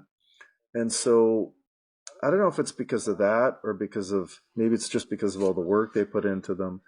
They're not you're not buying one even from the artist for like a cheap price. They're going to cost some money. But for that reason, there is still stuff available, like at the source. So in general, like the guys that I've found that are, more willing to kind of let stuff go have wanted for a back glass painting like that, you know, kind of 10 grand or maybe, sometimes more. Um, whereas, other guys that have been less willing to let things go, you know, I mean, I had one guy quote me 75 on one of them, so I didn't buy that one. Um, it is what it is, but they're wonderful. There's still some available at the source. The market's not very developed, but that's I think because just a lot of people don't kind of know or have thought about it like at all. Like like the video game art is starting to be known a little bit, but I think the pinball is kind of behind in terms of just people even thinking about it. Yeah. It like blows my mind that you can sell like a Super Mario 64. Now, granted, this is a couple years ago in the Yeah, high for yeah, 1.5 million, but some of yeah. these video game arts are like 20 grand or whatnot. Because I always felt like there's just as many, even more video game enthusiasts than there are like comic book collectors at this point in time. But it just like they haven't moved into all the collectible sectors. It It feels just like. just the history isn't there yet. Yeah, exactly. Every like look, these conversations that we've had around, value and whatever, like they're the same questions everybody has when they're first kind of exposed to it, right? So with comics, art has been around since been sold, for decades. It's just kind of less known. So I think there's just a little kind of catching up in terms of it being as known, but that's changing too. I mean, look, when the Facebook group started, there was a lot less people that kind of knew about it. And then if I back up to when I started, like in late 2007, nobody knew about it. And I wasn't in a rush to tell them, by the way, because I was trying to purchase Yeah. everything I could. So I really didn't. So that's why I didn't know Dan. I mean, Spoken look, like a true collector. I mean, at the end of the day, like, yeah, I love, sharing as much information as possible, but I'm like everybody else. I like owning it too, Yeah. And so I did try and kind of purchase what I could for a period of time, and then eventually kind of um, move to more of a kind of sharing mindset afterwards. Yeah, it makes sense. I was just giving you a hard time No, there. I get it. Yeah, no, that's fine. That's fine. No, it's interesting. I've kind of in the back of my mind, there's this whole era of illustration art, and it's something it's still done a little bit because you see it with Magic the Gathering art in particular, and it seems pretty Mm-hmm. popular because people are paying a Mm-hmm. couple grand on up for some of these newer Magic the Gathering paintings, but for the most part, traditional art isn't really used as much. So I kind of think like maybe like 30, 40 years from now, there'll be this zone of illustration art where it's just like collectors that go after that period of art and style because it is pretty unique. I think even like the newer stuff is a little more modern style to it. So I don't know. That's where my head's kind of been at. Yeah, no, that's a fair point about magic, like in terms of published paintings. That's where a lot of the new ones kind of end up. And Bill and Rom, you guys may or may not know, I don't know, but the early cards, like the Alpha Beta Arabians, Legends, all those early sets. The artwork for those is like 5x7, like the size of a NES box. It's very small. And I did have a few of those early on, but I just wasn't drawn to them enough because they were so small. The newer stuff is a little bigger and whatever, but then you don't get the iconic cards, right? So it's kind of a trade off as to what you want to go for. Force of Will from Alliances, which, if you guys have played Magic, you probably remember. That sold on Heritage within the last 6 months, probably within the last 3 months. I want to say that sold for 350,000 maybe. Yeah, that was a in big that sale. range. Yeah, yeah. And it sold a few alpha pieces and whatever before, like Demonic Tutor sold, JM Die Tome sold. Those were, I think Tutor was about 175 and Tome was maybe 110. And those were a couple years previous, but, uh, you know, but it goes to show it isn't necessarily just the oldest piece or whatever necessarily. Like Force of Will, just really iconic since since Alliance is still used a lot, and that terrific image, like just that home run image, and then larger too, like about 4 times the size of one of the early pieces. So different things like that can affect value. You're talking about the Magic stuff. Like, I kind of started really getting into it during like Ice Age, but you don't hear much about that era versus like, I mean, Ice Age was pretty close to Arabian Nights and all that stuff, right? Like, Wasn't that far? yeah, it's crazy to me. Like everyone's all talking about that stuff, but then you get to that point, like the Jester's Cap and things like that. Yep. I remember being when I was younger, I was like, man, that thing's going to be worth a lot, and it kind of got like just pushed to the wayside. Yeah. And but the art for Ice Age, I thought was really cool. I loved it. It I was. It love was some of very that stuff. cool. And look, to your point, if the art for Jester's Cap came up at auction, that'd be 6 figures. That'd be big money. For the reasons you said, everybody remembers it. Like, look, here we are in 2024 talking about a 1990 5 or something card. Yeah, 95. And and I could picture it in my head. You can probably picture it in your head, and that kind of stuff drives value if it's really memorable like that. Mm-hmm. The one thing I I can't always really thought was remember anything else. Sorry, go ahead. the one thing I always thought was interesting with Magic is they actually put the illustrator name on the card. So a lot of them you could actually probably find them if you knew how to contact them. That's exactly right. And so I think for that reason, a lot of them were contacted really early on. It was easy. It wasn't so with video games. I think another thing that was kind of fun from that point of view is that you didn't have to educate people on what their favorites were. Like growing up, Bill, you probably looked at those Konami boxes and you thought, "Holy, this is amazing artwork! I love these Konami paint boxes." But you had no idea who Tom Du Bois was. You had no clue.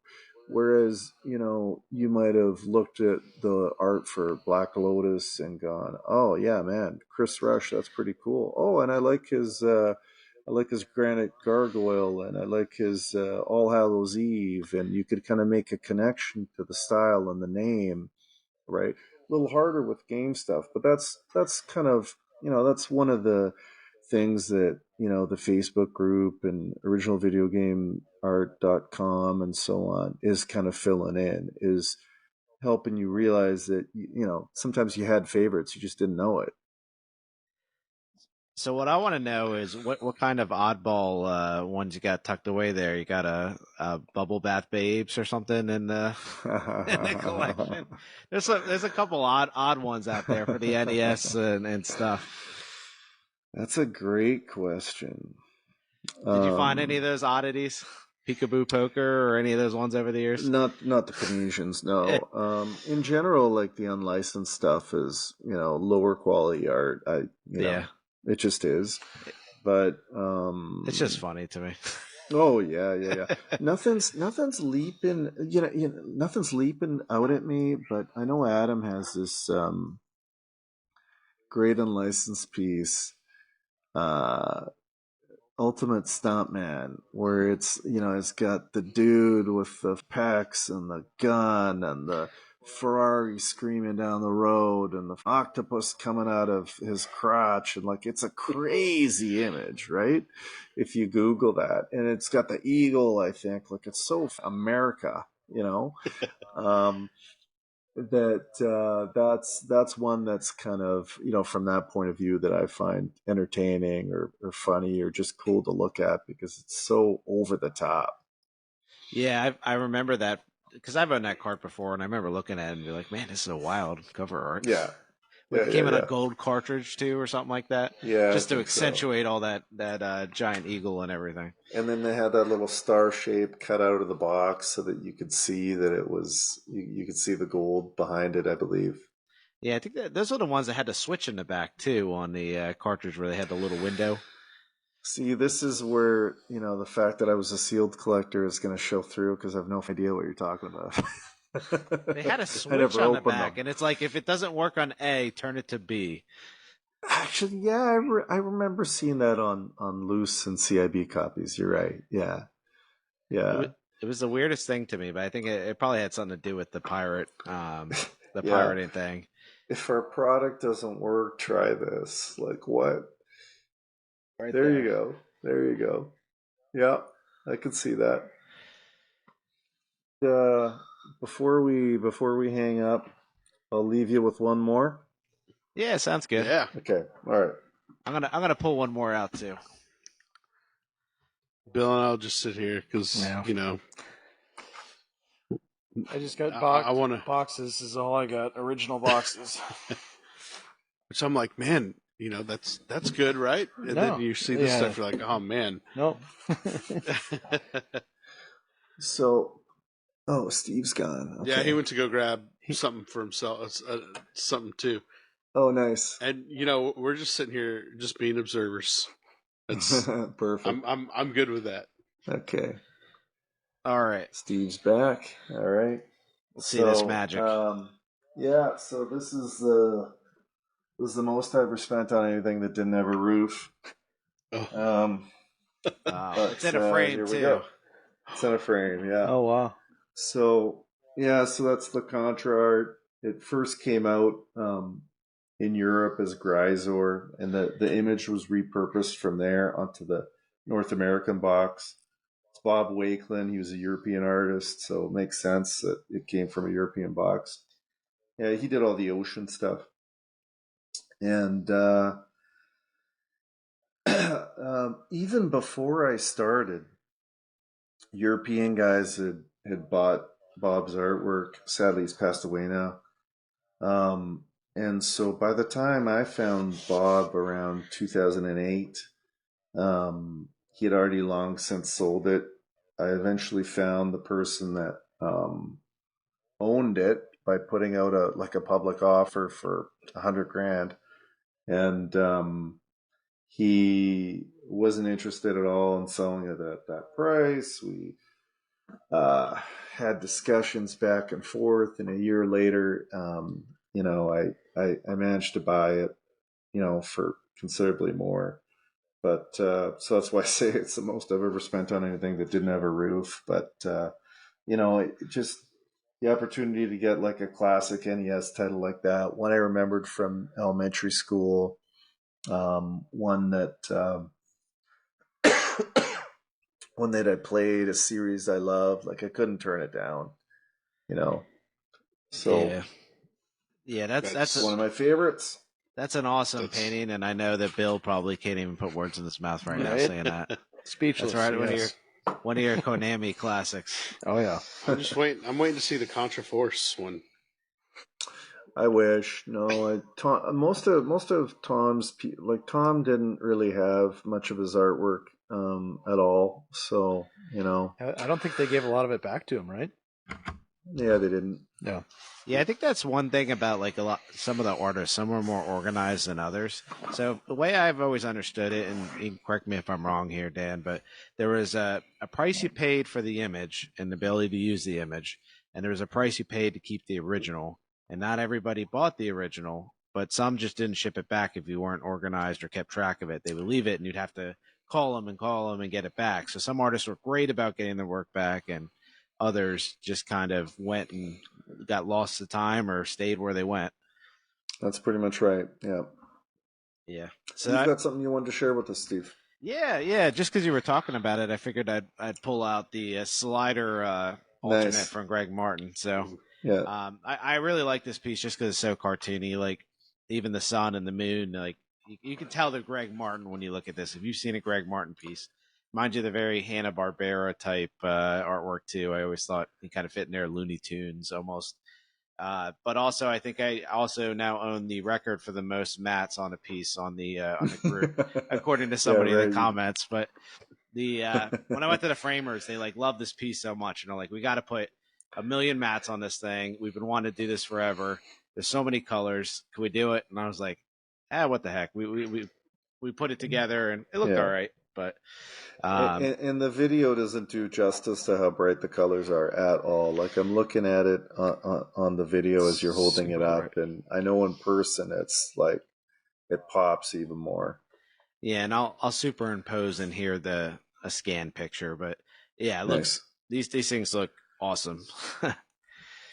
But yeah, thanks. So that's everything you wanted to share today, Dan. You kind of closed us out with such an amazing piece. I feel bad for showing Slider after that. I didn't mean to one up you. We were getting to the end of the chat, and I thought, well, I've got it out, and I haven't shown it yet. No, that's awesome. I appreciate you showing that. My pleasure. Yeah, thanks, guys. It's been a lot of fun chatting. Yeah, absolutely.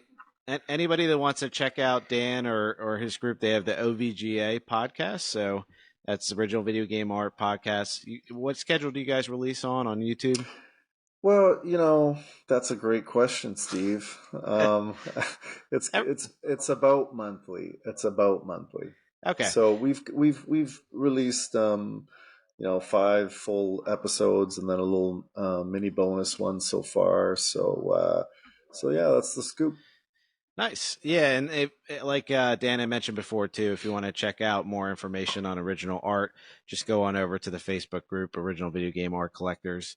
You can also find original is it OVGA.com or originalvideogameart.com?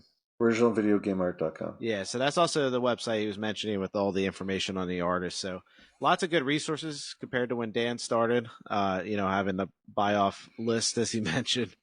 But certainly reach out. And later this summer, I believe I'm actually going to be a guest at one of the cons. So I'll provide more details when that comes up. But some of my art will be on display it looks like it. So thanks everybody for tuning in, and we'll be here in 2 weeks. Thanks. Thanks, everybody.